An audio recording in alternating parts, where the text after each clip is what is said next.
إيه أصير أحسن، أصير أحسن، أصير أحسن. إيه أصير أحسن، أصير أحسن، أصير أحسن.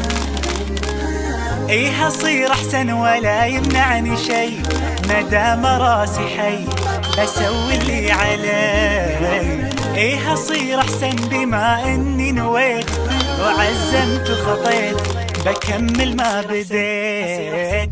إيه أصير أحسن ولا يمنعني شي، مدام راسي حي بسوي اللي علي. إيه أصير أحسن بما إني نويت وعزمت وخطيت بكمل ما بديت. ماني خايف ولاني واقف، أنا ماشي وقلبي شايف.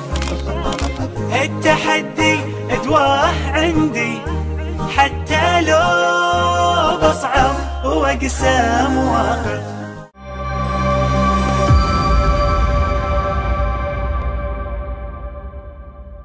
Assalamualaikum warahmatullahi wabarakatuh. Innal hamdalillah wassalatu wassalamu ala Rasulillah wa ala alihi wa sahbihi wa man tabi'ahum bi ihsan ila yaumil qiyamah. Kepada seluruh para santri, para santriwati, bapak-bapak dan ibu dimanapun berada, yang semoga Allah memberikan kepada kita kesehatan dan Allah memberikan kepada kita keberkahan. Dan semoga kita senantiasa mendapatkan hati yang bersih, hati yang bening. Karena manusia di dalam pusaran hati terbagi menjadi beberapa kelompok. Ada manusia yang luar biasa ibadahnya tetapi hatinya kotor, penuh dengan dengki, penuh dengan hasad, penuh dengan kebencian kepada sesama saudara muslim. Maka walaupun ibadahnya banyak tetapi hatinya kotor, bisa jadi amalan-amalan zahirnya tidak bisa menolong atas kekurangan dia pada amalan hati. Ada yang kedua, ada orang yang amalan hatinya bagus, bening, walaupun amalan-amalan zahirnya tampak terasa biasa ketika kita melihatnya dan menjumpainya. Tapi hatinya bersih, selalu tawadhu, selalu merendah, selalu mengikhlaskan perkataan dan perbuatan walaupun amalan ibadahnya biasa. Maka ini adalah orang yang juga insya Allah mendapatkan kebaikan. Ada yang ketiga, yaitu adalah orang yang memiliki hati yang bersih dan memiliki amalan zahir yang bagus. Maka inilah tiga kelompok manusia di dalam menjalankan ibadah mereka kepada Allah. Semoga dengan kesehatan yang kita peroleh, dengan kesehatan yang kita dapatkan, kita juga memohon kepada Allah semoga kita mendapatkan hati yang bersih, hati yang bening, hati yang mudah bagi kita melakukan ketaatan dan ibadah kita kepada Allah Subhanahu wa Ta'ala. Amin insyaallah. Alhamdulillah, tentunya senantiasa kita bersyukur kepada Allah Subhanahu wa Ta'ala atas seluruh nikmat yang Allah berikan kepada kita, sehingga pada kesempatan hari ini kita berjumpa dan kita berkumpul di taman surga, yaitu adalah taman ilmu. Sejatinya kita membutuhkan ilmu lebih daripada kita membutuhkan makanan dan minuman.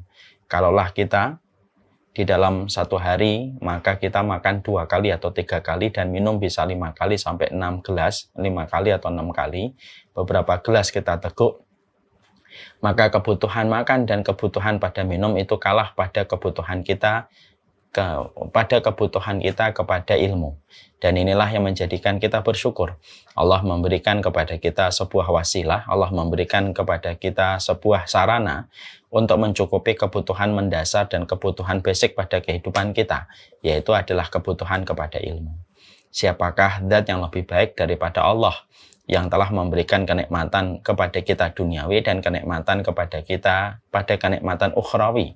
Walaupun mungkin kita masih sering bermaksiat, kita masih sering melakukan dosa, tapi terus Allah memberikan kenikmatan ini, dan kenikmatan ilmu merupakan salah satu kenikmatan puncak di antara deretan kenikmatan dan anugerah yang Allah berikan kepada kita.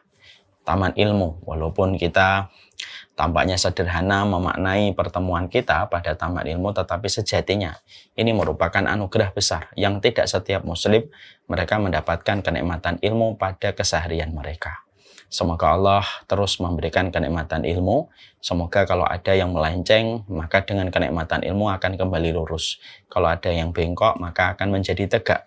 Kalau ada yang salah, menjadi benar. Karena ilmu adalah obat dari seluruh kegetiran masalah dan kebutuhan di dalam kehidupan kita. Kepada Allah kita bersyukur dan kita menggantungkan harapan. Semoga kita senantiasa memiliki ilmu pada setiap perjalanan kehidupan kita. Amin insyaallah.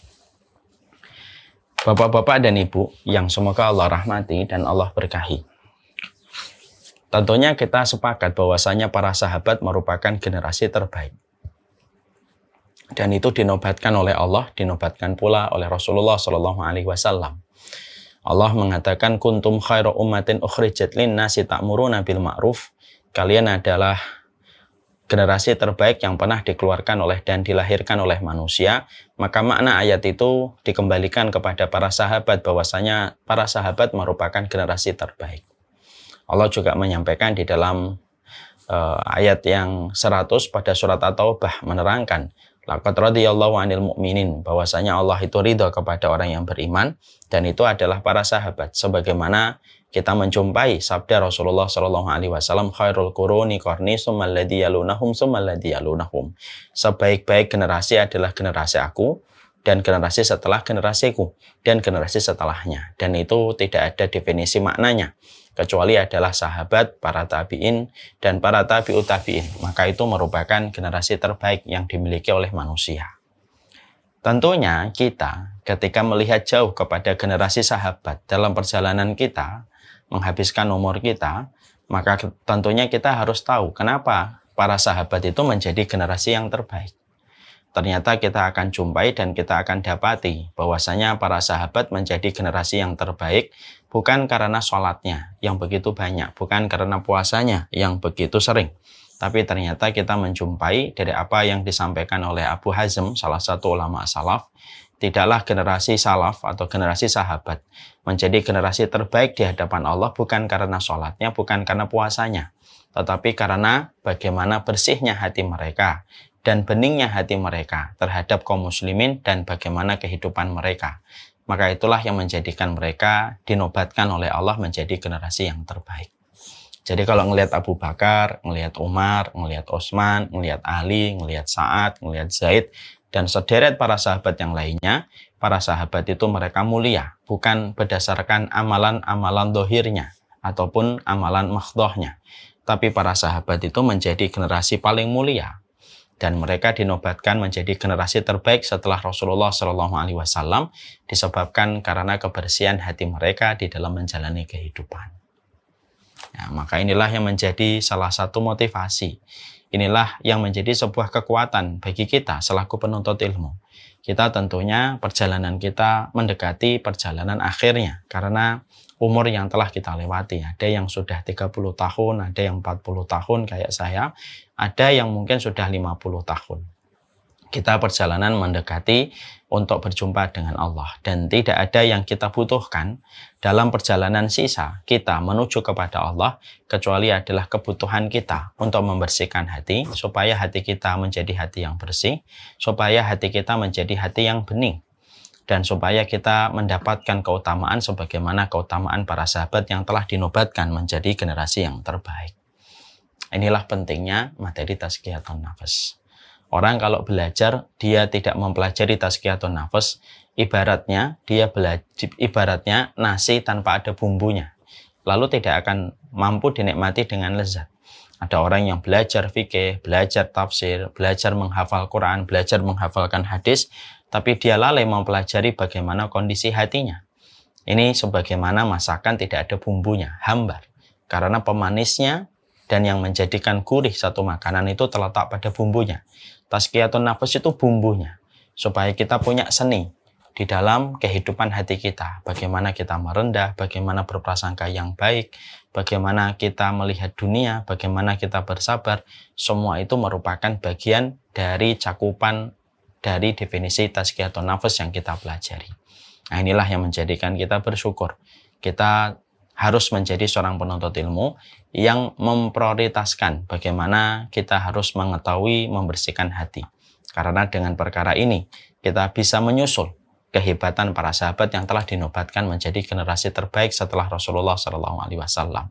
Dan semoga kita pemilik hati yang bersih dan pemilik hati yang bening. Karena apapun yang telah dilakukan oleh hati yang bersih dan hati yang bening, maka itu akan berkualitas. Saya ambilkan sebuah contoh kasar saja sebagai analogi. Tentunya sebagian besar dari kita sepakat masakan ibu kita ini masakan yang paling enak. Ya, Jafar ya. Enak banget. Enak banget. Masakannya ibu. Iya. Masakan ibu kita itu masakan yang paling enak. Kenapa anak-anak mereka itu sangat merasakan lezat masakan orang tuanya yang dimasak oleh ibunya. Lebih daripada masakan chef. Mungkin kita sering mencicipi banyak restoran.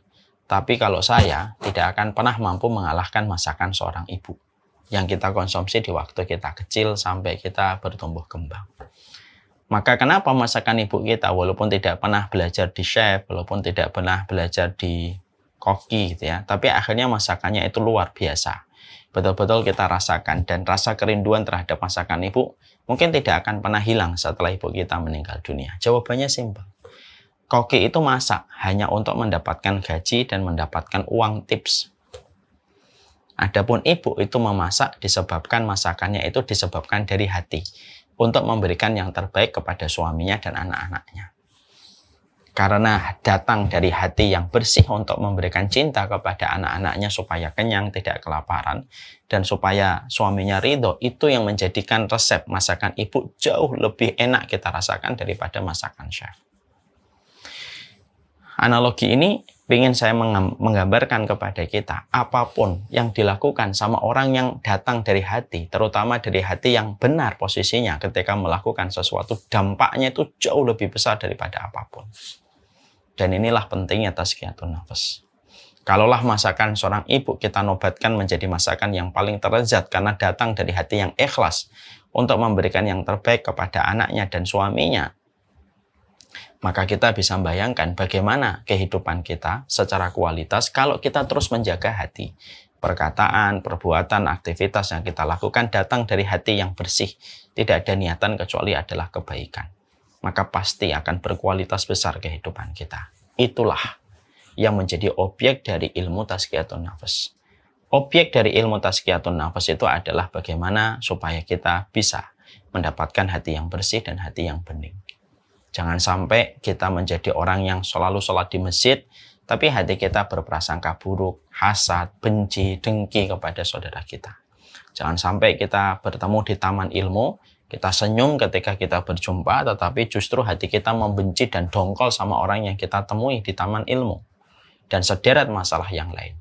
Bisa jadi ada orang yang menjadi pengurus masjid, tapi ternyata walaupun mereka sama-sama menjadi pengurus masjid, tapi di dalam hati mereka cakar-cakaran dan saling membelakangi dan saling memberikan penilaian terburuk kepada saudaranya.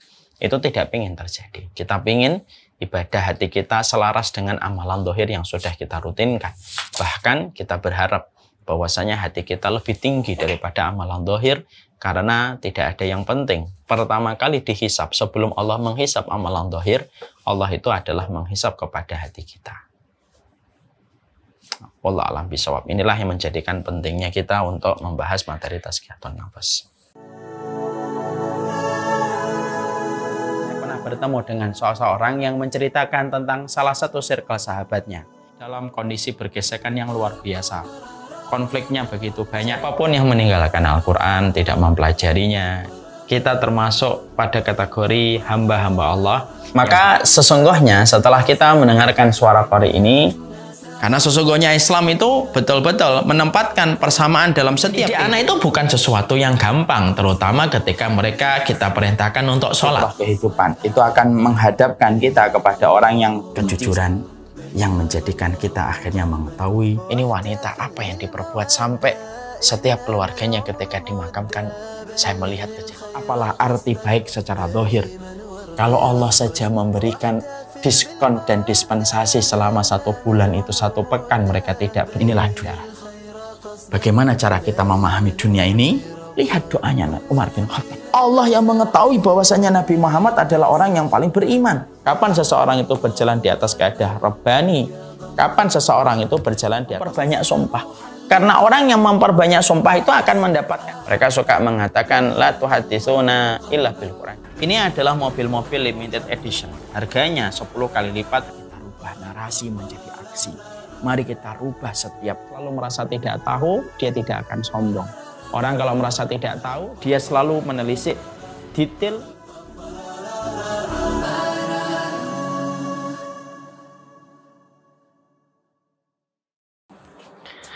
Sekarang mari kita bahas materi tazkiyatun nafs. Kita tentunya memahami bahwasanya pada prolog dan pada muqaddimah pertemuan kita sebelumnya kita telah membahas tentang nafsul mutmainnah. Bahwasanya manusia itu memiliki sebuah nafsu, memiliki sebuah jiwa yang disebut dengan nafsul mutmainnah. Karena sesungguhnya manusia itu memiliki tiga, ada nafsul mutmainnah, ada nafsul lawamah, ada nafsul amaratum bisu. Dan kita pengen tahu kita ini memiliki nafsu yang condong kemana. Karena para ulama mendefinisikan dan membreakdown bagaimana cirinya nafsul lawamah, bagaimana cirinya nafsul amaratum bisu, dan bagaimana cirinya nafsul mutmainnah pada kehidupan manusia. Mari kita pelajari satu persatu sifat-sifat dan karakter pada nafsul mutmainnah, nafsul lawamah, dan nafsul amaratum bisu, supaya kita mampu mendiagnosa bagaimana kondisi hati kita di dalam kehidupan ini dan bagaimana penghambaan kita kepada Allah. Tentunya sebelum saya menyampaikan tentang pembagian dan definisi serta sifat yang melingkupi tentang nafsul mutmainnah, nafsul lawamah, dan nafsul amaratum bisu, tentunya kita paham bahwasanya masing-masing dari nafsu dengan segala jenisnya itu tergantung pada komitmen kita. Itu bukan sesuatu yang sifatnya didapatkan secara anugerah. Datang langsung lahir dia memiliki nafsul mutmainnah. Enggak. Datang langsung memiliki nafsul lawamah, nafsu yang tercela, atau nafsu yang menyuruh kepada keburukan. Tidak.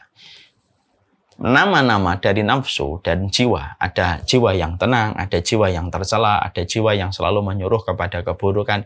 Itu acuannya dikembalikan kepada komitmen manusia. Bagaimana dia menjaga hatinya dan menjalani kehidupannya. Kalau dia terus berupaya, dia berkomitmen untuk mendapatkan hati yang tenang, maka dia akan mendapatkan nafsul mutmainnah. Dan pembagian jiwa tadi yang saya bagi tiga ini bukan berdasarkan anugerah alami sejak lahir langsung. Dia mendapatkan itu secara otomatis, tidak.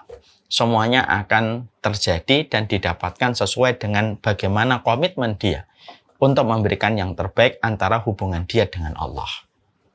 Bisa jadi ada orang ketika mereka lahir dari keluarga yang baik, keluarga yang solih, tapi belum tentu keturunan mereka menjadi anak yang solih dengan nafsul mutmainnah. Bisa jadi nafsunya nafsul lawamah.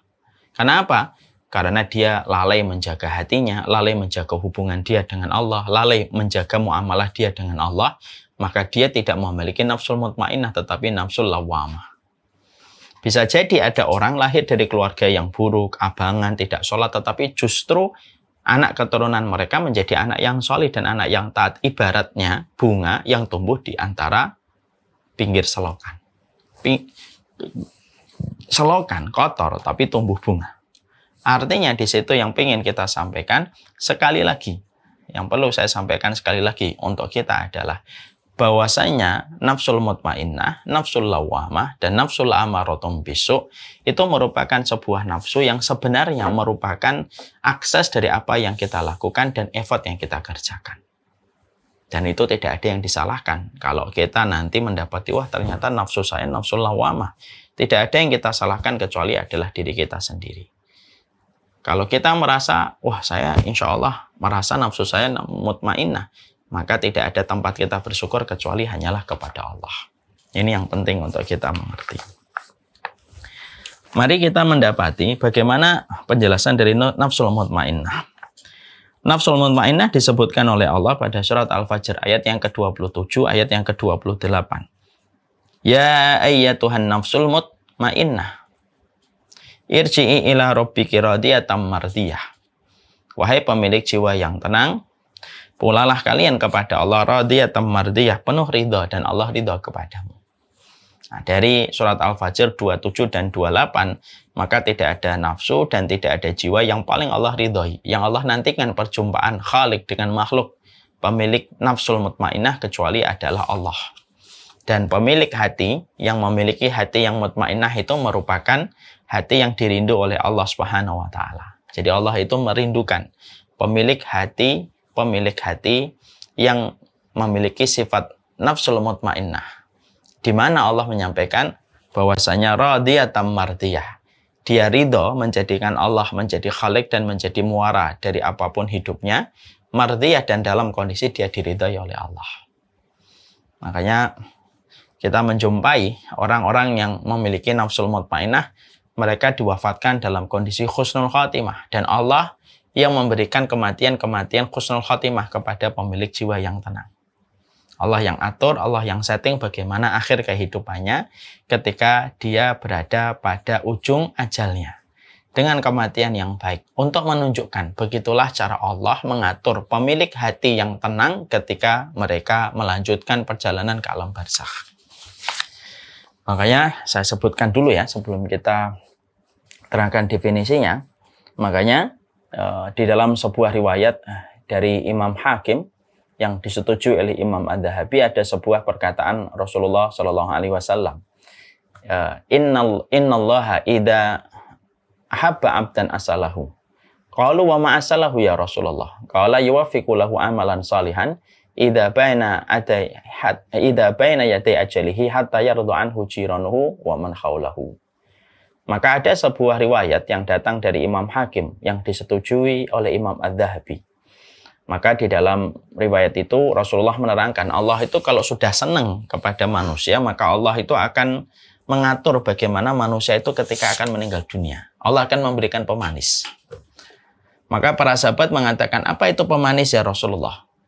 Pemanis itu adalah orang itu akan diatur sebelum matinya supaya melakukan amalan-amalan indah sebelum kematiannya. Sampai ketika dia sibuk melakukan amalan indah itu, maka dia diwafatkan oleh Allah. Sampai orang-orang di sekitarnya ridho kepadanya, sampai tetangganya pun ridho dengan kepergiannya. Nah, artinya kita belajar ya dari surat Al-Fajr 27-28. Jangan banyak-banyak nak ya. Ini terakhir ya. Jadi irji'i ila rabbiki radiyatan mardiyah itu maksudnya semacam itu. Jadi pemilik jiwa yang tenang itu dirindukan oleh Allah. Pemilik jiwa yang tenang itu ketika mendekati garis ajal, maka mereka diatur dan disetting bagaimana penutupnya atau closing seremoninya itu diatur oleh Allah dengan pengaturan yang terbaik, sampai orang ketika menjumpai dia meninggal dunia mereka ridho dengan kepergiannya, karena kepergiannya ketika sedang melakukan amalan yang indah.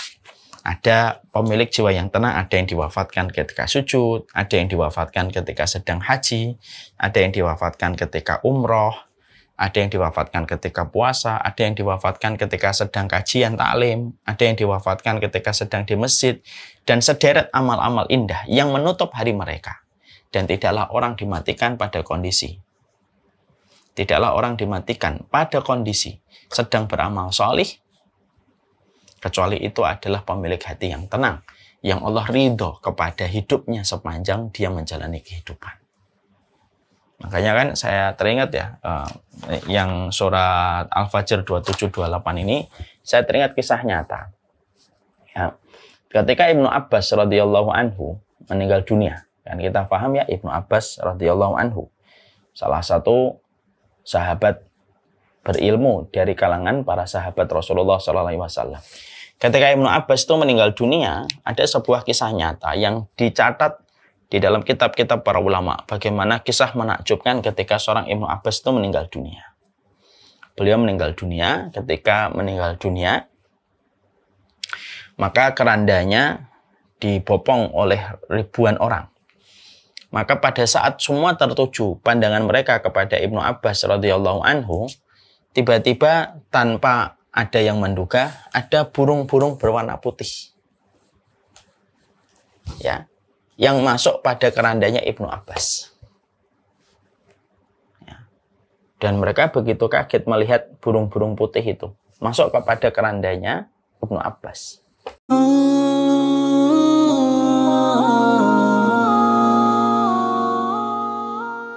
Pada suatu hari Ibrahim bin Adham pergi berburu dan berhenti di tempat peristirahatan. Hasanah itu melebihi semua hadiah-hadiah mewah yang diberikan oleh orang lain kepada kita. Sampai Rasulullah menyampaikan di dalam salah satu riwayat, khairul quruni qarni, tsummal ladzi yalunahum, tsummal ladzi yalunahum. Kenapa doa ini termasuk salah satu doa 40 Rabbana yang kita harus lagi? Masya Allah, luar biasa bagaimana Umar bin Khattab menjaga hatinya.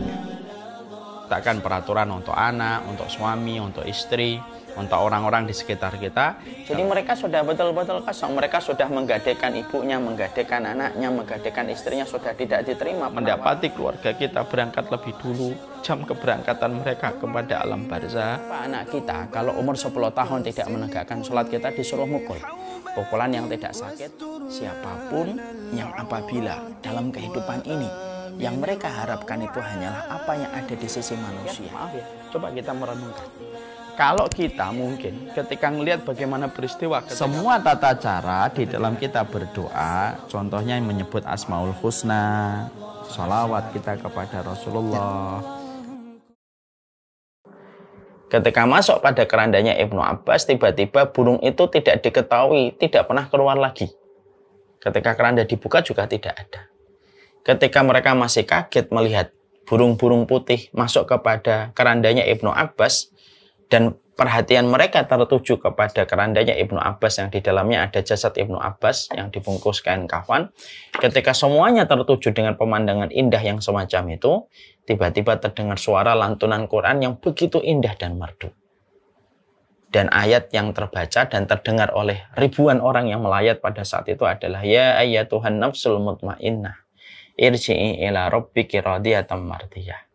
Wahai pemilik jiwa yang tenang, pulanglah kalian menuju kepada Allah dalam kondisi ridho dan diridhoi oleh Allah. Dan ketika semuanya tertegun dengan bacaan Quran itu, maka mereka mencari sumber suara dan tidak ada yang mengetahui dari mana sumber suara itu berasal.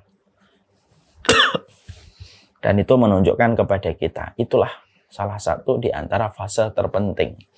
Orang yang memiliki jiwa yang tenang diwafatkan oleh Allah dengan closing ceremony yang terbaik. Makanya kita ini iri. Saya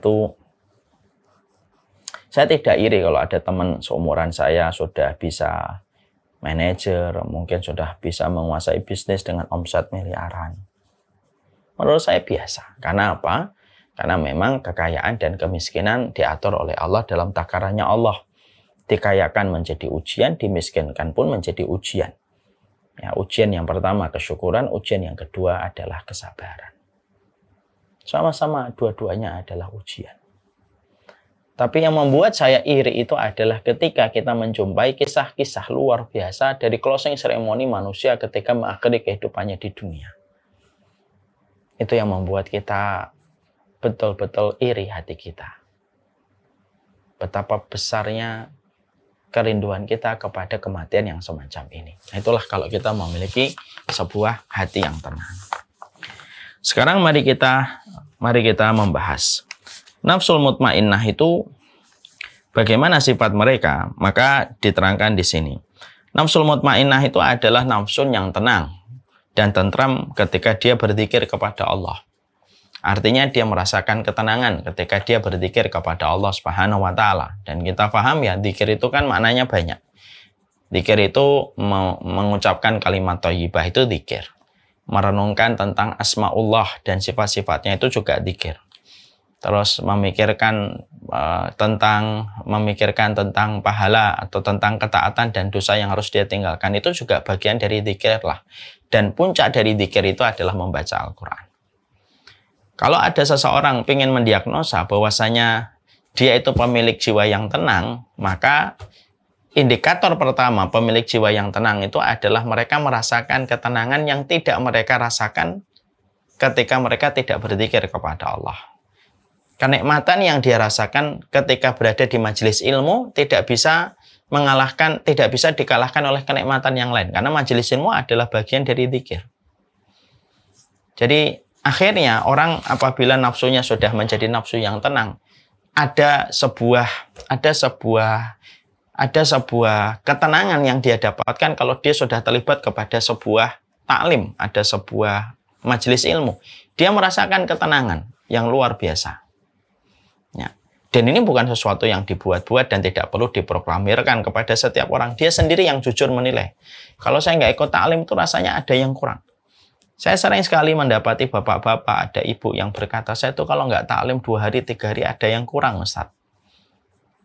Kalau memang jujur, dan saya sih insya Allah berprasangka benar bahwasanya ini jujur. Kalau memang perkataan ini benar adanya, maka ini indikator bahwasanya pemilik hatinya berada pada hati yang betul-betul memiliki kecondongan kepada nafsul mutmainnah. Kalau ada orang yang jauh dari majelis ilmu, jauh dari taklim, jauh dari zikir, jauh dari masjid, dan dia merasa tidak ada yang masalah pada hidupnya, walaupun berhari-hari tidak datang ke masjid, seminggu doang nggak pernah datang ke masjid kecuali hari Jumat, tidak ada hajat baginya untuk datang ke majelis ilmu, tidak ada keperluan baginya untuk datang ke majelis taklim, tidak ada upaya bagi dia untuk menghadirkan zikir-zikir yang dia terus senandungkan kepada Allah, dan dia merasa tidak ada masalah pada hidupnya ketika tidak melakukan itu, dan dia merasa biasa, tidak ada yang merasa kurang ketika tidak melakukan aktivitas yang tadi, berarti fix dan confirm dia bukan pemilik nafsul mutmainnah. Ya, kalau ada di antara kita yang sudah ngerasa, Masya Allah saya kok tenang kalau ngaji ya, taklim gitu ya, ada kecondongan jiwamu sudah mengarah kepada nafsul mutmainnah, jangan sombong tapi bersyukur sama Allah. Ya, waduh saya tenang gitu. Makanya kalau saya melihat ya ada orang ngaji gitu, datang dari tempat yang jauh gitu, kok dia ngaji tetap mengalahkan semua hambatan yang dia miliki, dan hambatan itu dihilangkan olehnya untuk datang ke majelis ilmu, saya tuh selalu berprasangka orang ini sebenarnya sudah memiliki kecondongan kepada jiwa yang tenang. Karena apa? Karena seluruh hambatan dia untuk datang ke majelis taklim dikalahkan semua hambatan itu dengan dia terus mendatangi majelis ilmu. Saya kadang-kadang kalau pas lagi ngajar gitu ya, dulu pas offline gitu, atau pas offline di kompleks saya di Masjid Baitur Rahman, ada orang datang ngomong, saya dari Depok Ustaz, saya dari Jakarta, padahal kajian subuh hari Jumat, bukan weekend ya, ini weekdays, hari Jumat datang. Kalau saya melihat dan mereka bercerita dari mana mereka, saya lalu bertanya, berangkat dari rumah jam berapa Pak? Ada yang mengatakan jam 4, ada yang setengah 4. Berarti kan bangun sudah jam 3, sudah bangun. Mengalahkan kantornya, mengalahkan malasnya, keluarkan mobil, masuk keluar tol, dalam kondisi sepi dan sendirian gitu. Kalau saya sering kalau dengar kayak gitu tuh, oh ini sudah mengarah kepada kecondongan nafsul mutmainnah. Dia merasa tenang di dalam dia berzikir kepada Allah. Ya. Maka itu merupakan salah satu di antara cakupan pemilik kepada nafsul mutmainnah. Maka rindu berjumpa dengannya, jinak ketika dekat dengan Allah, maka itulah yang memiliki sebuah nafsul mutmainnah. Ibnu Abbas itu kemudian menafsirkan bahwasanya nafsul mutmainnah itu musaddiqah. Nafsul mutmainnah itu selalu membenarkan. Ya, artinya dia selalu membenarkan apa yang dikatakan oleh Allah dan Rasulnya. Jadi kata Ibnu Abbas radhiyallahu anhu, beliau memberikan sebuah tambahan sifat.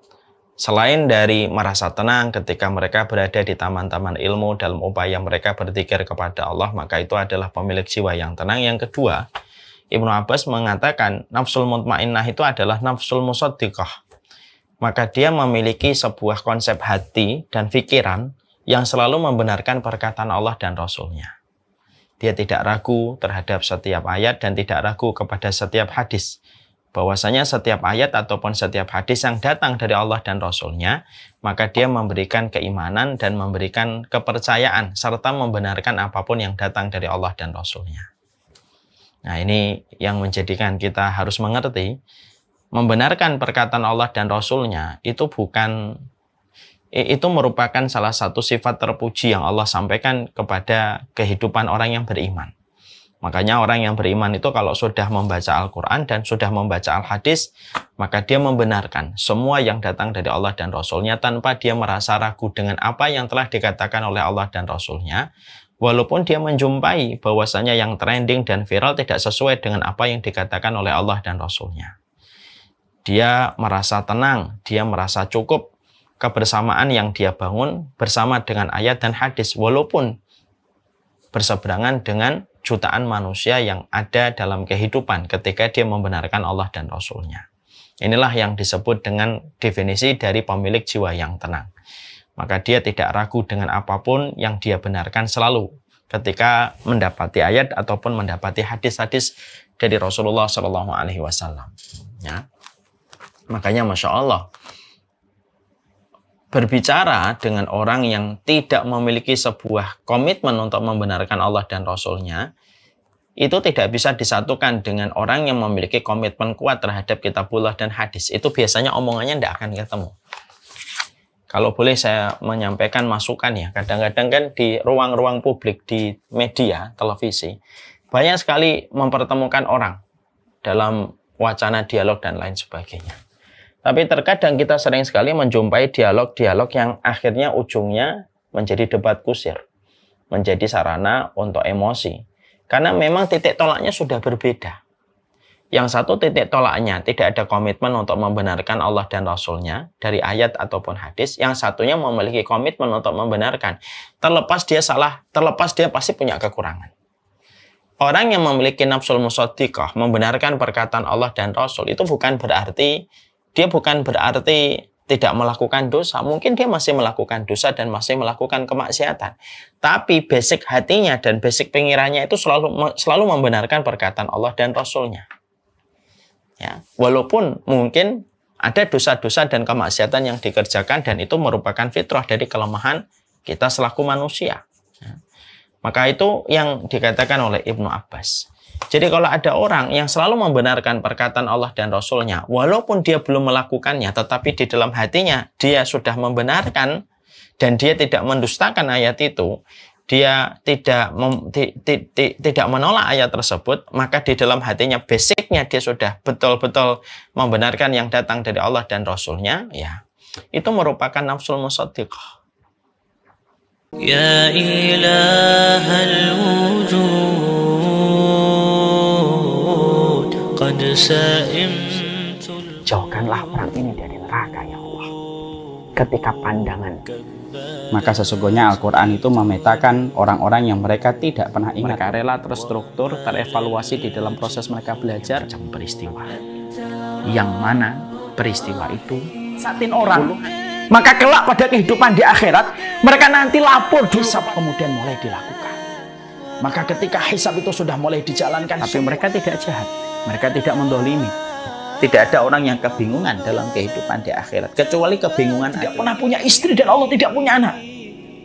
Allah nanya kepada orang Nasr, yang satunya tidak mau masuk lagi ke lubang itu. Semacam itu. Ketika sudah bicara tentang bagaimana apinya, itu berisi di dalamnya air, dan mereka menyangka bahwasanya mereka akan diberikan kesegaran sejenak. فحملت الهدى صادقا في المدى.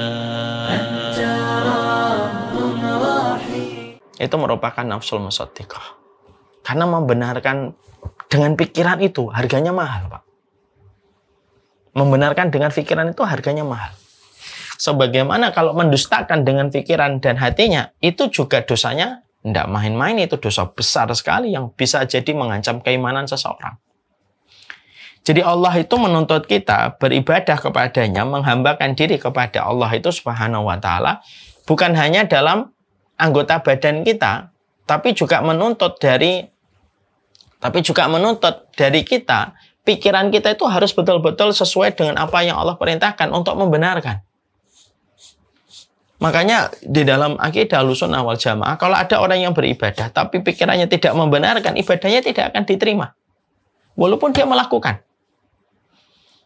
Jadi kalau ada orang, dia beribadah, tapi pikirannya tidak membenarkan, ibadahnya tidak akan ada hajat bagi Allah untuk menerima.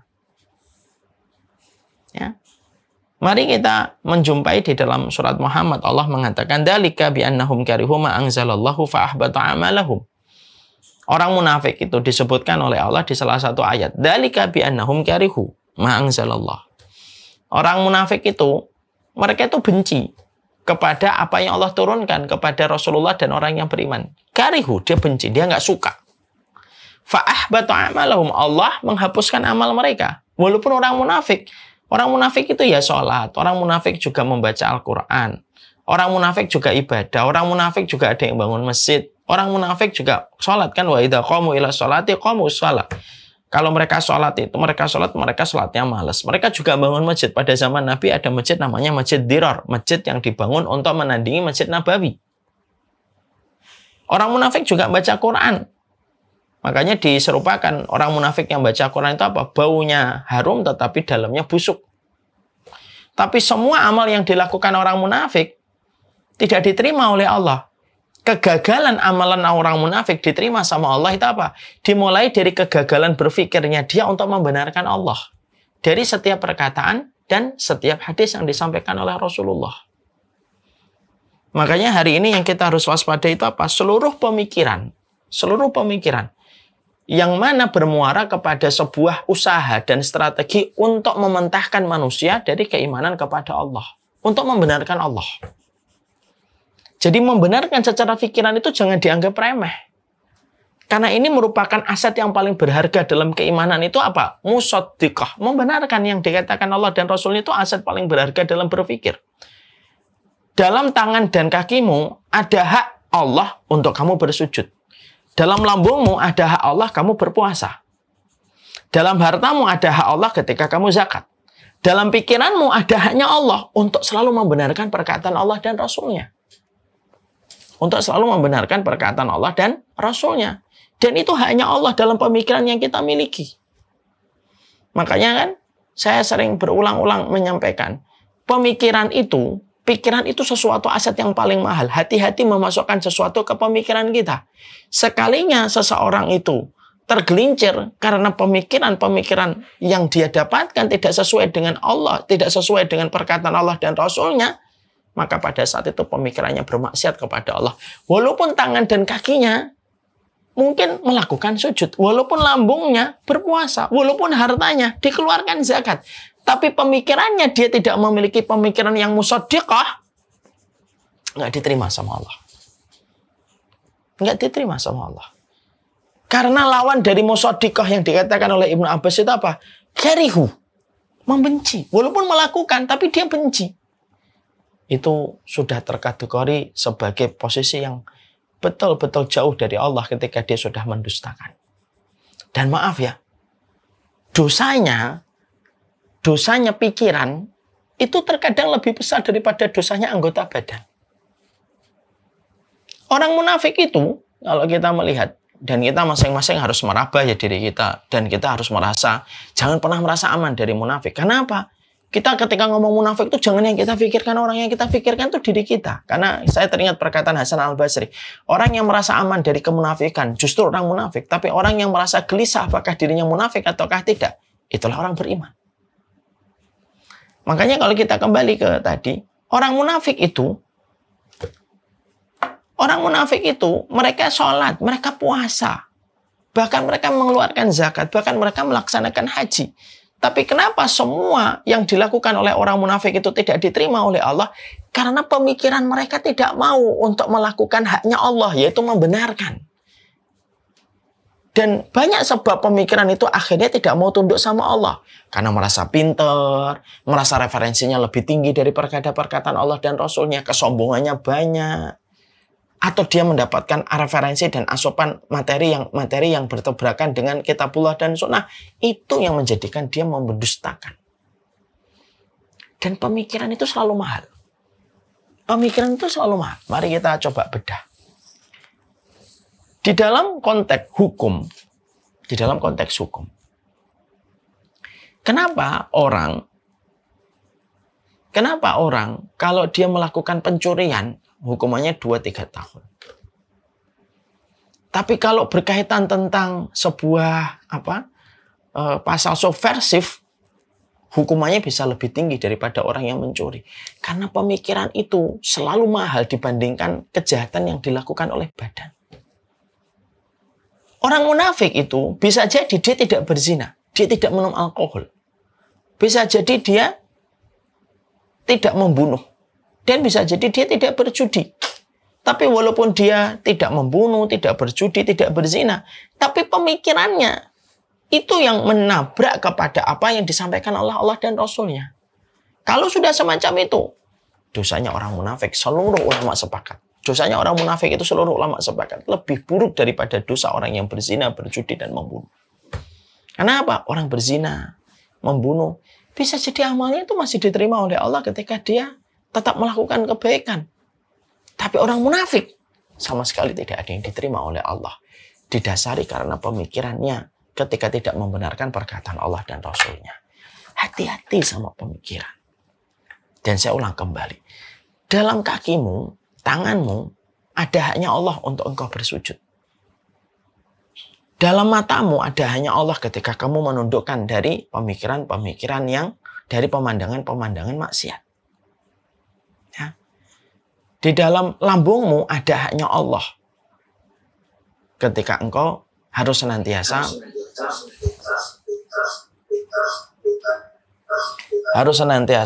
di dalam lambungmu ada haknya Allah supaya kamu berpuasa. Dalam hartamu ada hanya Allah ketika engkau mengeluarkan zakat. Ya, ada hanya Allah ketika engkau harus mengeluarkan zakat. Tapi dalam pemikiranmu ada hanya Allah. Ada haknya Allah. Yaitu adalah bagaimana engkau membenarkan apa yang dikatakan oleh Allah dan Rasul-Nya. Ya, tentunya ini merupakan salah satu sifat dari nafsul mutmainnah. Nafsul mutmainnah itu berarti ketika membenarkan, dia kondisinya tenang. Pemikiran seliweran, apa yang trending, apa yang viral, tidak pernah tidak pernah berhasil menjadikan dia untuk mendustakan dan mementahkan perkataan Allah dan Rasul-Nya. Orang menyampaikan kepadanya, begini. Harusnya itu secara logika itu begini, itu tuh pakai dong akalnya, gini. Dia tetap tersenyum dan berkata, ya ayatnya begini. Bukan akhirnya menjadi sombong lalu mendebat setiap orang. Enggak. Orang yang membenarkan itu memiliki ketenangan di dalam sikap. Dia juga nggak demonstratif. Tapi dia selalu membenarkan apa yang datang dari Allah. Makanya kaidahnya orang yang beriman yang memiliki nafsul mutmainnah itu apa? Dikatakan oleh para ulama. Mereka merasa tidak ada yang berhak mengintervensi kehidupan mereka kecuali Allah dan Rasul. Selain itu, tidak ada yang mengintervensi kehidupan pemikiran mereka. Itu yang dikatakan oleh Ibnu Abbas. Qatadah mengatakan, orang yang memiliki nafsul mutmainnah itu adalah nafsunya tenang kepada apa yang dijanjikan oleh Allah. Kalau dia mendapati masalah, dia mencari asma dan sifatnya Allah untuk merenungkan masalah itu dikaitkan dengan sifatnya Allah. Contoh, kalau dia sakit, dia cari sifatnya Allah yang memberikan ketenangan. Oh, Allah itu memberikan sifat pada dirinya Asy-Syafi.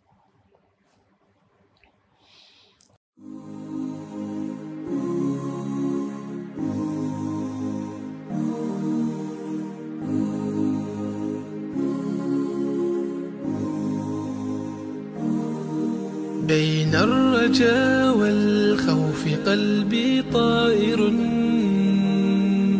ومن اليقين النور بيض جوانحي فوق السحاب يطير حرا مدركا نسمو كماله للكون وجه آخر نحيا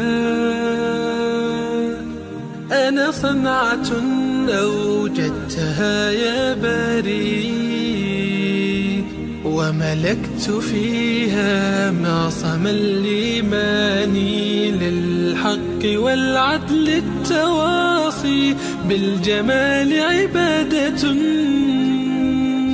حسن التأمل بالإله وصال كالجمال يرى ويطلب نبعه كالقرب حين دعاء تداعب طفلها وتضمه أملا كما حاجاتنا منا إليك نريد يا الله.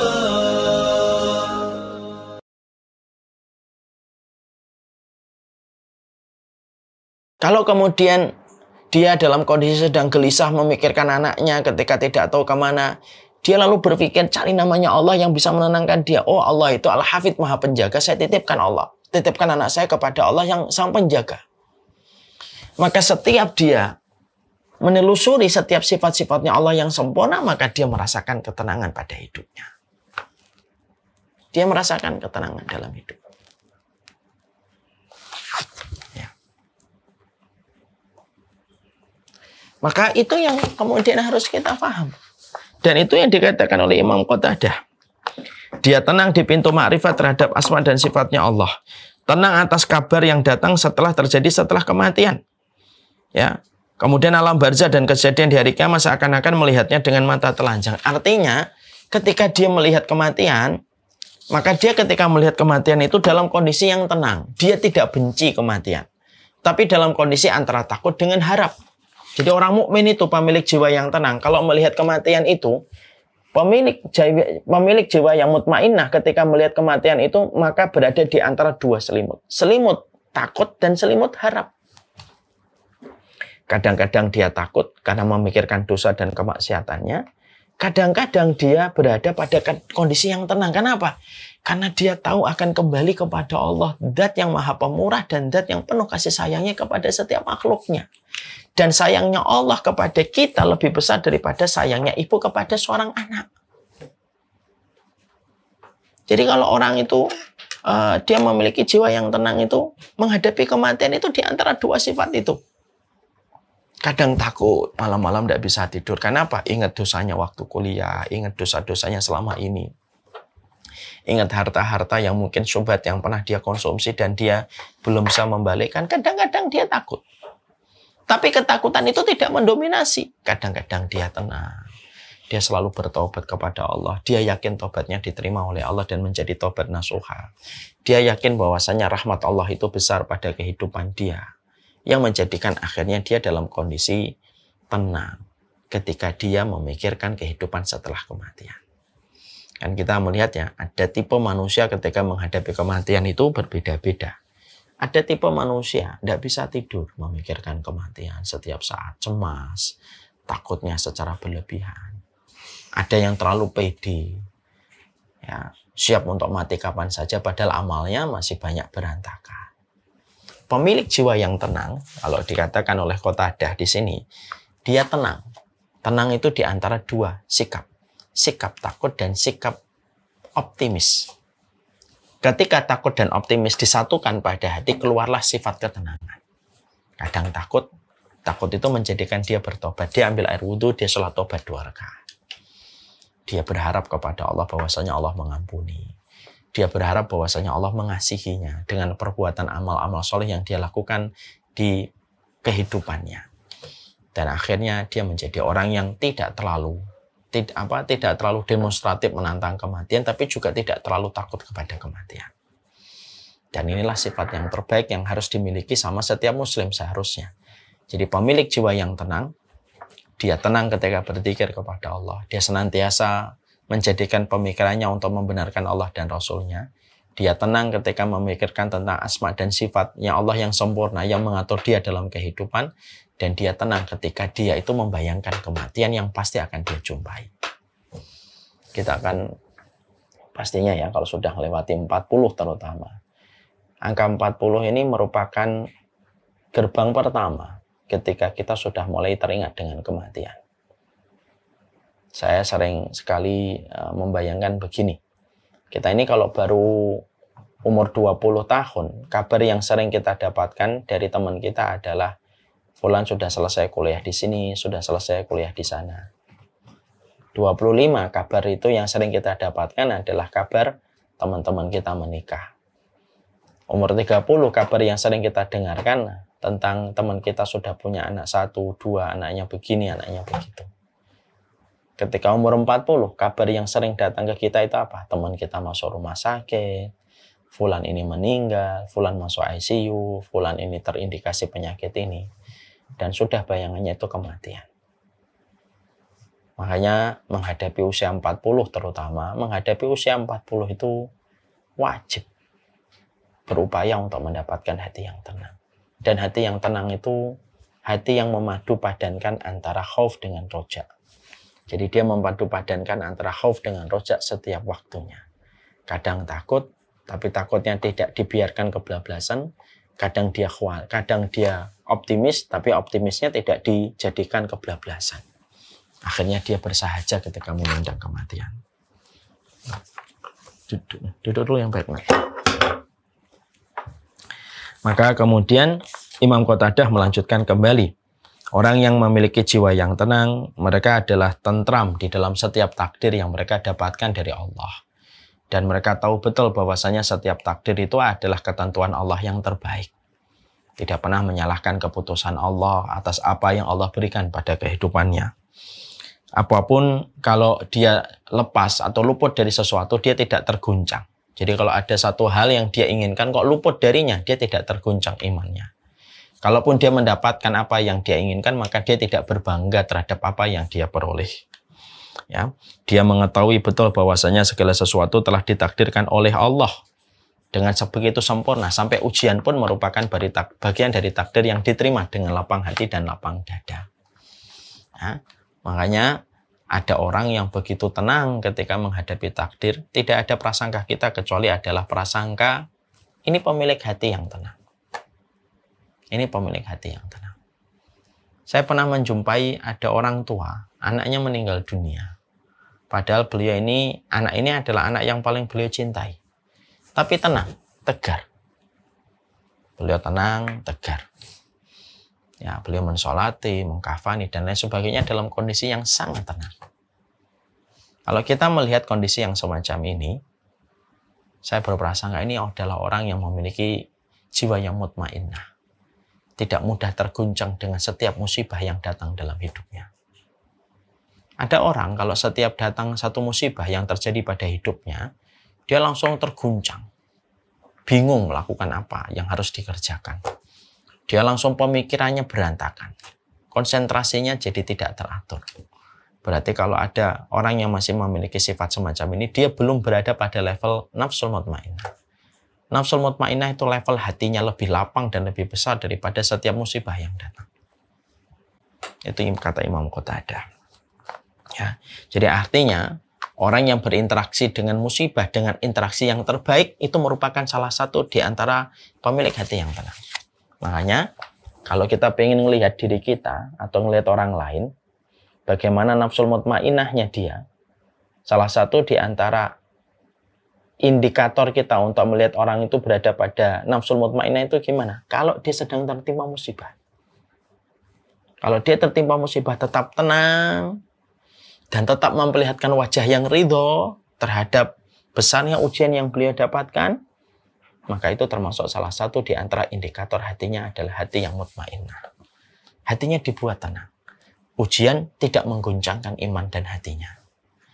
Apa yang luput tidak menjadikan dia berprasangka yang buruk. Apa yang dia dapat tidak menjadikan dia bangga. Karena dia tahu semua itu telah ditetapkan oleh Allah 50.000 tahun sebelum Allah menciptakan langit dan bumi. Ya. Nah, maka kemudian di sini juga diterangkan tambahan dari karakteristik jiwa yang tenang itu adalah ketenangan seseorang di dalam melaksanakan perintah dengan ikhlas dan setia. Artinya, ketika dia melakukan sesuatu tidak didasarkan kepada dunia. Ketika melakukan ketaatan, ketika melakukan ibadah, tidak ada keinginannya melakukan ibadah itu karena urusan materi. Ya sholatnya karena Allah dan ridhonya dan rahmat yang dia tuju untuk mendapatkan surga. Puasanya, sedekahnya, sholawatnya selalu dia tujukan hanya untuk Allah. Dan dia tidak pernah merendahkan setiap ibadah yang dia lakukan dan setiap ketaatan yang dia kerjakan lalu ditujukan hanya untuk mendapatkan dunia. Dia betul-betul ikhlas. Sholatnya untuk Allah dan untuk mendapatkan rahmatnya Allah kelak di akhirat. Puasanya, sedekahnya, sholawatnya, semuanya untuk Allah dan untuk mendapatkan rahmatnya Allah di akhirat. Dan bukan untuk kehidupan di dunia dan finansialnya. Jadi kalau maaf ya, kalau ada orang dia beribadah sholat, dia sedekah. Tapi yang menjadi tujuan utama dia beribadah, melakukan ketaatan dan ibadah itu karena untuk dunia yang dia ingin peroleh, fix dan confirm dia belum memiliki jiwa yang mutmainnah. Dia belum memiliki jiwa yang mutmainnah. Ya. Kemudian dia dalam kondisi jiwa yang tenang, lalu kemudian dia selalu mampu untuk membedakan mana itu syahwat, mana itu syubhat, dan mana itu yang haram. Dan masih ada beberapa sifat lagi yang dimiliki oleh nafsul mutmainnah dan nanti insya Allah kita akan lanjutkan. Jadi yang kita sudah pelajari hari ini, pemilik nafsul mutmainnah itu kalau boleh kita rangkumkan pada poin per poin. Satu, pemilik jiwa yang tenang nafsul mutmainnah merasa tenang di antara zikir kepada Allah. Yang kedua, pemilik nafsul mutmainnah itu adalah mereka yang senantiasa membenarkan pikirannya kepada Allah dan Rasul-Nya. Yang ketiga, pemilik nafsul mutmainnah itu selalu ridho kepada setiap musibah yang datang. Apa yang luput dari darinya, walaupun dia sudah menginginkan tapi ternyata luput, maka tidak mengguncangkan imannya. Kalaupun dapat, tidak pernah merasa bangga dengan apa yang dia peroleh, karena dia tahu Bagaimana itu telah ditetapkan oleh Allah 50.000 tahun sebelum Allah menciptakan langit dan bumi. Tenang ketika menghadapi setiap musibah. Setiap musibah yang dia dapatkan selalu nampak wajahnya untuk ridho kepada keputusan yang datang dari Allah. Makanya betul kalau para ulama mengatakan pemilik jiwa yang tenang akan terlihat dan tergambar nyata kalau sedang mendapatkan musibah. Kemudian sifat mereka berikutnya yaitu adalah mereka ketika melakukan ketaatan, mereka melakukan ibadah. Selalu mereka prioritaskan ibadah itu hanyalah untuk kehidupan akhirat. Ketika habis sedekah, dia tidak mikir gantinya berapa. Setelah saya sedekah 1 juta ini, kapan datang 700 juta penggantinya? Dia tidak mikir itu. Kalau sudah sholat tahajud, sholat duha, tidak ada yang difikirkan kecuali rahmatnya Allah. Semua urusan tetek bengek dunia, dia masukkan pada kategori dia mencari rezeki. Tapi urusan ibadah dan akhiratnya dia tujukan khusus hanya untuk membangun bagaimana dia mendapatkan rahmatnya Allah. Dia tidak pernah campur adukkan ibadah akhirat hanya untuk mendapatkan sekeping dari kenikmatan dunia. Karena dia tahu dunia itu sudah dijamin oleh Allah. Kalau ada orang, kalau dia beribadah dari sholat tahajudnya, sholat duhanya, sampai sedekahnya, dia niatkan untuk dunianya, fix dan confirm berarti dia belum pemilik nafsul mutmainnah. Dan masih banyak sifat-sifat yang lainnya yang dibahas oleh para ulama di dalam kitab ini. Nanti insya Allah kita akan lanjutkan apa definisi dan apa itu karakteristik nafsul mutmainnah. Semoga Allah memberikan keberkahan untuk kita sekaligus pula. Semoga ini menjadi pelita kita serta alat untuk mendiagnosa hati kita. Apakah kita telah memiliki jiwa yang tenang ataukah tidak? Kalau Bapak dan Ibu tenang baca Al-Quran, tenang ketika di majelis ilmu, satu mutmainnah didapatkan. Kalau kita selalu membenarkan pikiran kita, satu poin lagi tentang nafsul mutmainnah. Kalau kita tidak terlalu sedih dari apa yang luput pada kehidupan kita dan tidak terlalu bangga dengan apa yang kita dapat, poin lagi nafsul mutmainnah. Kalau kita senantiasa bersahaja dan ridho ketika sedang mendapatkan musibah, itu nafsul mutmainnah. Dan siapapun yang selalu beribadah karena Allah semata, itu pun nafsul mutmainnah. Dan satu lagi, terakhir. Pemilik nafsul mutmainnah itu kalau memandang kematian antara harap dan takut. Kadang takut karena ingat dosanya, kadang dia berharap dan optimis Allah akan merahmati dan mengampuni dia. Dan itu silih berganti mengiringi perjalanan hidupnya. Wassallallahu ala nabiyina Muhammad. Walhamdulillahirabbil alamin.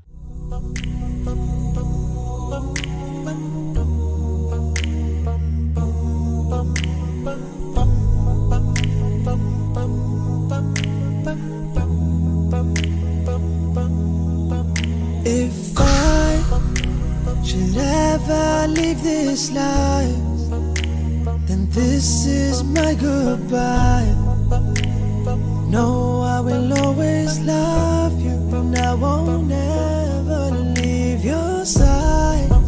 Please know that I did my best, and I've been nothing but blessed. I pray that we meet again in our new address. Oh yes, in heaven, with you every second, in the Prophet's presence. So take this moment to